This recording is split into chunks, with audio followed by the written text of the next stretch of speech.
Hello friends, welcome to my channel secret trader. Bank Nifty की daily analysis video में आपका स्वागत है। बैंक निफ्टी ने क्लोजिंग दी है 44,584 की, जो कि कल की क्लोजिंग से 284 पॉइंट ऊपर है। बैंक निफ्टी का हाई लगा है 44,755 का और लो लगा है 44,344 का। ये अप्रोक्सीमेट 400 पॉइंट की रेंज में बैंक निफ्टी ने काम किया और अब यहाँ पे एक इनसाइड कैंडल बन गई है ग्रीन कलर की। तो अब डेली चार्ट पे अगर आप देखेंगे बैंक निफ्टी को, तो यहाँ पे एक कंसोलिडेशन का रेंज दिख रही है आपको 44,800 से लेके 44,300 के बीच में। तो 300 से 800, ये 500 पॉइंट की रेंज जो दिख रही है कंसोलिडेशन की दिख रही है। ये रेंज अगर आप देखेंगे तो आप देखेंगे इसी रेंज में के आसपास ही यहाँ पे कंसोलिडेशन पहले एक बार हो चुका है। एक बार कंसोलिडेशन यहाँ पे भी हो चुका है। तो ये कंसोलिडेशन की रेंज बनती है और उसके बाद निफ्टी ब्रेकडाउन या ब्रेकआउट देता है। तो अब ये कंसोलिडेशन की रेंज बन रही है। तो आपको प्रिपेयर हो जाना चाहिए कि बैंक निफ्टी एक बड़े मूव के लिए तैयार हो रहा है धीरे धीरे। अब क्योंकि पहले हम बात कर रहे थे कि हो सकता है कि यहाँ पे एक हेड एंड शोल्डर पैटर्न बन जाए, बट ये हेड एंड शोल्डर नहीं बन रहा है। ये कंसोलिडेशन चल रही है यहाँ पे बैंक निफ्टी के रेंज के अंदर।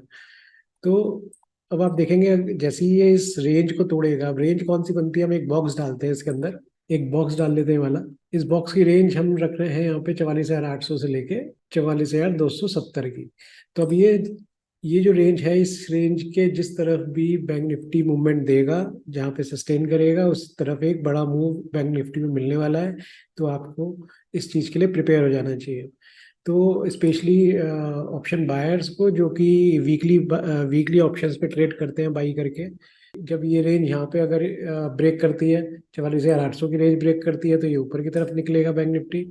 और अगर 44,280 की रेंज ब्रेक करता है तो ये नीचे की तरफ निकलेगा। देन इसको जो नीचे सपोर्ट मिलेगा वो मिलेगा यहाँ पे इमीडिएटली 44,000 का फर्स्ट, जो कि राउंड फिगर है। मैं बार बार बोल रहा हूँ आपको। और ये उसके बाद एक मिलेगा आपको 43,500 का। तो इस लेवल तक वो नीचे ड्रैग हो सकता है अगर इस बॉक्स के बाहर नीचे की तरफ निकलता है।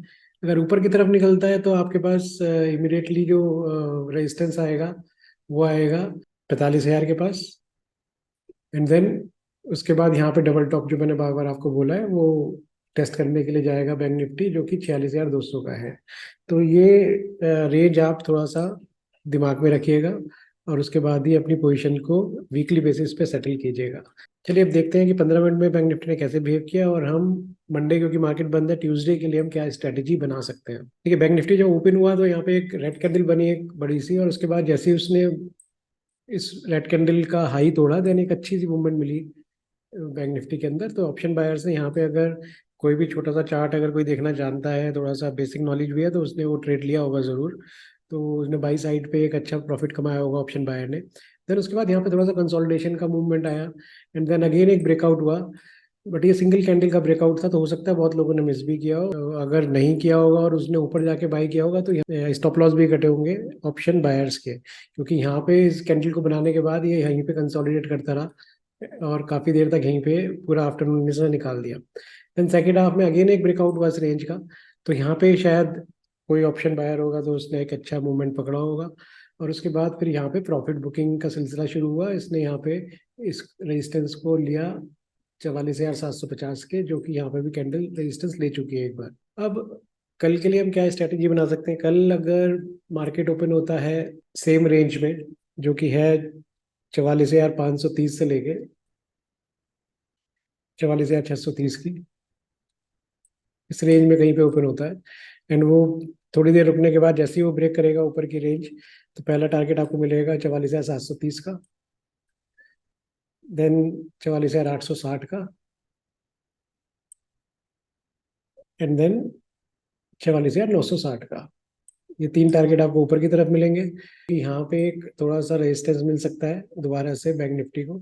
तो यहाँ पे आप प्राइस एक्शन का वेट कीजिएगा दोबारा से। अगर पोजीशन आपने ज़्यादा ली है तो आप कुछ पोजीशंस यहाँ पे प्राइस एक्शन देखने के बाद अपनी प्रॉफिट को बुक कर सकते हैं, बाकी होल्ड कर सकते हैं। तो ये आप थोड़ा सा देख के चलिएगा। सेकंड रेजिस्टेंस आपको इस लेवल में मिलेगा, जो कि 44,870 860 के पास में है। जैसे ही वो नीचे की तरफ ब्रेक करेगा तो आपको दो टारगेट मिल सकते हैं, 44,400 का एक फर्स्ट टारगेट एंड एक 44,280 के पास। ये दो टारगेट के लिए यहाँ पे भी आप पोजीशन को सेल साइड में या पुट साइड में आप इसको बना सकते हैं। तो अगर गैप अप मिल जाता है आपको 650 से लेके 700 के बीच में, 44,650 इस रेंज में से 44,750 के बीच में। एंड यहाँ पे पोजीशन बन के एंड देन निकलता है यहाँ पे। तो इसका जो यहाँ पे जिन्होंने भी यहाँ पे सेल पोजीशन बनाई होंगी उनके स्टॉप लॉस हिट होंगे, और ये फास्ट मूवमेंट दे सकता है ऊपर की तरफ, जो कि आपको लेके जाएगा 44,860 पहला टारगेट, और दूसरा टारगेट 44,960। अगर ये नीचे की तरफ ब्रेक करता है तो आपको पोजीशन मिल जाएगी 44,550 के पास, देन 44,400 के पास, एंड देन अगेन सेम 44,280 के पास। इन तीन टारगेट्स के लिए आप नीचे की तरफ भी पोजीशंस ले सकते हैं। देन थर्ड सिनेरियो बनता है कि अगर गैप डाउन मिल जाता है, उसके चांसेस बहुत कम है वैसे तो, लेकिन फिर भी पोजीशन क्योंकि हो सकती है कहीं पे भी, 3 दिन की छुट्टी है, वीकेंड पे कोई न्यूज़ आ जाती है, तो अगर गैप डाउन मिलता है तो पोजीशन आप ऐसे एडजस्ट करेंगे। अगर गैप डाउन मिलता है आपको 44,500 से लेके 44,450 तक, इस रेंज में अगर बैंक निफ्टी आपको मिल जाता है, तो यहाँ प्राइस एक्शन बना के अगर ये दोबारा से ऊपर की तरफ निकलता है तो आप फर्स्ट टारगेट मान के चलिए 44,640, देन 44,730, एंड देन 44,860। एंड नीचे की तरफ ब्रेक करता है तो आप यहाँ पे अगेन दो ही टारगेट लेके चलिए, 44,350 एंड 44,220। 44,220 का लेवल मैं इस सपोर्ट को मान के चल रहा हूँ, यहाँ पे सपोर्ट ले लेगा इसको, तो आप अपनी पोजीशन को इस हिसाब से एडजस्ट कीजिएगा। दोस्तों, अगर आपको मेरा वीडियो पसंद आ रहे हो, लेवल समझ में आ रहे हो, तो आप सीक्रेट ट्रेडर को यूट्यूब चैनल को सब्सक्राइब कीजिए, मेरे वीडियो को लाइक कीजिए, शेयर कीजिए ज़्यादा से ज़्यादा, और कमेंट सेक्शन में कमेंट करके बताइए कि आपको किस टॉपिक पे लर्निंग वीडियोस चाहिए टेक्निकल एनालिसिस के लिए। और मैंने आज से अपना एक व्हाट्सएप चैनल भी बनाया सीक्रेट ट्रेडर के नाम से, मैं उसका लिंक अपने डिस्क्रिप्शन बॉक्स में शेयर कर दूंगा, उसको फॉलो कर लीजिए और उसमें भी नोटिफिकेशन ऑन कर दीजिए। मैं उसमें आपको मार्केट आवर्स के बीच में भी अगर मेरे पास कुछ चार्ट एनालिसिस अच्छा सा आता है तो मैं उसमें आपको चार्ट पोस्ट करता रहूँगा, और बाकी आपको अपडेट्स भी उसके अंदर पोस्ट करता रहूँगा रेगुलर बेसिस पे, मार्केट टाइमिंग के बीच में। तो आप ज़रूर उसको भी सब्सक्राइब कर लीजिए। Thank you.